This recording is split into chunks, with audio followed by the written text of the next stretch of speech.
was in the previous year elections, if you want to be a candidate, you have to get a signature of 2 people. My wife could have supported me and my son, that's enough. And they pay $450. You are a candidate already, if you don't have another criminal background. But what they did, this election which I finished up on, the last election, they changed the rule. They said, look, if you're an independent person, you need 250 signatures of people who are citizens, they are registered as a voter. And they have to be in their electorate. So it was a challenge to find out where would you registered, are you registered, are you citizen, and there. So when they put another condition, you can't be alone, you have to be 2. So I have to find another candidate to support me, co-candidate. And you get a co-candidate to say, look, I'm supporting you, but go and get up the signatures. So you have to get up 500. And they change, they say, look, it's not $450, you have to pay per each candidate $3,000. So it's $6,000. So you can say, Mr. Steve, you say, look, Joseph, I want to support you, but I'm not able to go and get up these signatures, go and get them, and I don't have $3,000, go get up there. So as a candidate, I have to find out the money, and I have to find out those signatures. And what happened, when you register, you get the signatures, you go back, you have to go back and check on the computer each name you put in to make sure that they are registered and they are valid. Otherwise, if you don't do and you submit them, they go through, there are no 500, your money is gone and you disappear. You see how it is a problem? Yeah, so it was, it was very hard. They made it very complicated. And what I found out, there are so many people that are citizens, but they're not registered to vote. Because they say, look, if I register, I have to go to vote, and if I don't vote, I'll be penalized. So they say it's better not to register so that you don't be penalized, because voting is compulsory. Yes. So they say, look, we are not voting. So I have to go with the forms in my bag, registering people to sign up there and sign their papers and take them to the electoral commission to be registered. So it was a big challenge. I found so many in the African community. They're citizens, but they say, look, no, I'm not a voter. Here's my name. Okay, please, can you register? So it's okay. I was doing up for electoral commission's job to pursue those people because I needed the votes, I needed the signature. But while they are filling their forms, they can't nominate me to be a candidate because they're not registered. Yeah. So it was do this and then go and come back, but there was no time. By the time, they normally give only 7 days to register. Get 500 signatures. No, they give 7 days for people to enroll to vote.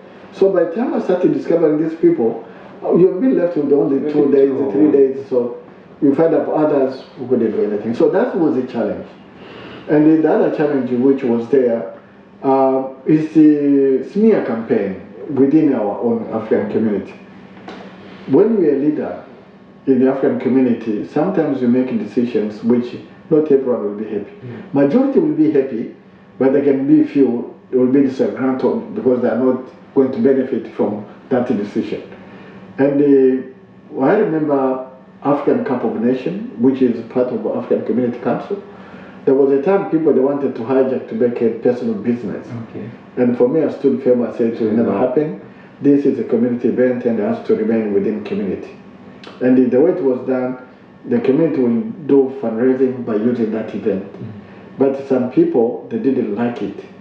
Especially those communities came on as skilled migrants. They didn't like it. And from there, during the campaign, they started spreading rumors. Joseph is a dictator, he's not doing this, he didn't do this. And he doesn't do anything for the African, who is he? And the other people who knew, they believed them.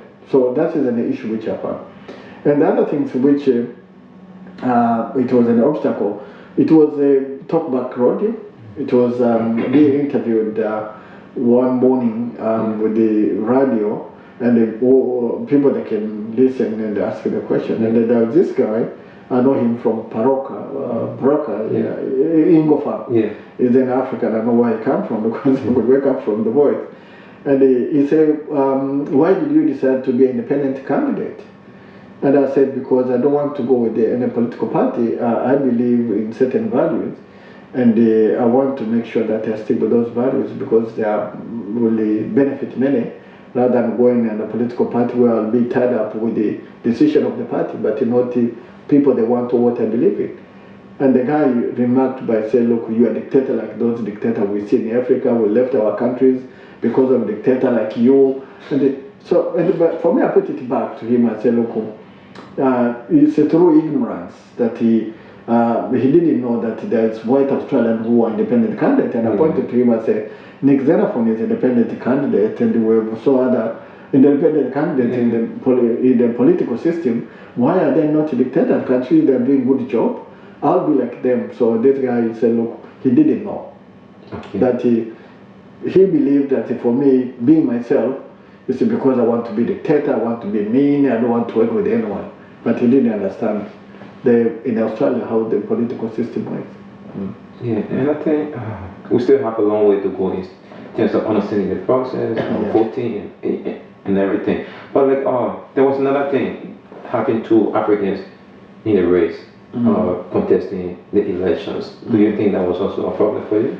Yes, it's a problem because what happened, I would prefer that if we are many Africans in the race, we should talk to each other and see how we can pursue, putting pressure on our political party we represent, or to be flowing out the preference back into Africans ourselves. Because what happened with the African community, we are minority. So when we have too many, we have more than one candidate, that means like myself, the other candidate, they were representing political party. One disability party, one was representing family party. But their preferences, and people when they're voting, the parties have already made decision where the votes will go if those two people, they won't go in. But myself, I decided that's okay, which party is close to what I believe in, and which they can represent up to the people in the best way, the way I should have done, I would do, and then direct my preference to that party or to that individual, which was really good. So in future, what I'm suggesting, I'm not stopping people to come as many as we were, but we are smaller communities, and we need to talk to each other and support each other. And it's advice which I like to give as a local. One, starting with the young people who are finishing up university. All those who want to go to university. Those in the high school, think carefully which course you want to do. At the end you finish, you can make sure that you get a job of your choice where you want to do. And it's not bad to knock up the door and find out who can mentor you once you pick up there. I've seen some young person, we had a very good discussion when he was in high school, and I said, go and start up geology. That's what I said to this young man. I said, look, Australia, there's a boom, mining boom is going on. And you better go and start up geology if you can. And if you finish up geology, don't stuck in South Australia. There's less opportunity here. Open up, Western Australia, booming is going on, Queensland booming is going on. And they took advice, and they went up, and they're working, they're very comfortable. And, they are very happy. So I would say the same to young people up here. There are people who go out and start some courses. When they finish, there's less opportunity, which will be for them. So they have to go back and start mastering something different, and which it leads up more degrees, but less opportunities in all areas.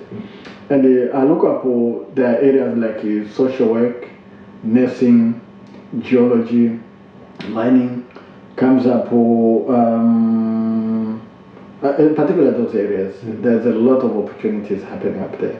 So people, they should try to get advice and see how they can be supported. I'm quite happy to support anyone who wants to support. And I didn't say it, I left up in the car. I received a letter, it was on Monday, to say, look, I've been invited to accept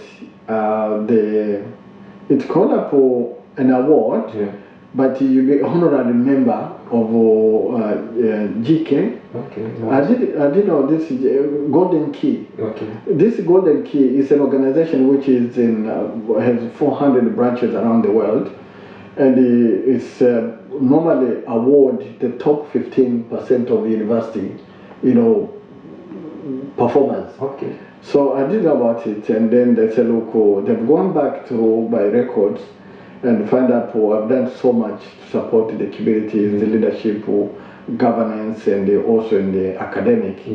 And so, last year I published about 14 papers in scientific journals. And I worked with my wife. We wrote up one book, International Migration, which was published in London. So they said, look, we want you to be honorary member. And they sent that letter, said, look, the former Governor General, Quentin Bragg, was one of the honorary member, and she's still honorary member. And also Professor Godfrey McGowan is also honorary member. They say, look, those are two people who have been their member, and they're very high up in profile. And this organization is most in Australia, Canada, New Zealand, UK, USA. They're listed up there. And so I've accepted to be honorary member. So I'll receive a certificate with the PIN on the 4th of May. And my role will be to advise students and also to go to universities, talk to university students and inspire them and give them guidance. So it's something which I didn't expect. It's come by surprise. And congratulations on that. Oh, thanks a lot. And the other things which I've never said, I don't know, like a pin like this one. I don't know if anyone knows what's the meaning of it. You don't know it? No. This pin is something which, by working volunteering in the community, sometimes your efforts are being recognized. And this pin was awarded to me in 2013, 26th of January 2013, by Queen Elizabeth, Second Elizabeth, is the head of state in Australia. And I've got certificate from the Queen and this one there. And that's why you look up, if they write my name, they put initial OAM. That's the Order of Australia. Order of Australia. It's a member of Order of Australia. So this is from the Queen. That is okay. We will acknowledge your work to the community, to humanity, and now this is, you'll get up there. So I've heard about Order of Australia medal or something. This one. So that's why you see, sometimes I've got the medals. I don't put the medals until there's a special occasions, but we put up the pin. So anyone, Australian or New Zealander from Britain, when they see this one, they know that you have got recognition from the Queen Elizabeth II, the head of the state. So what I'm saying to people, volunteer, and it is painful to take your time from your family and go there, but we need volunteers. We need people to help up with the community and in leadership and the support up of the community. So that's how I would like to finish up that one there. Before you go, just a last question.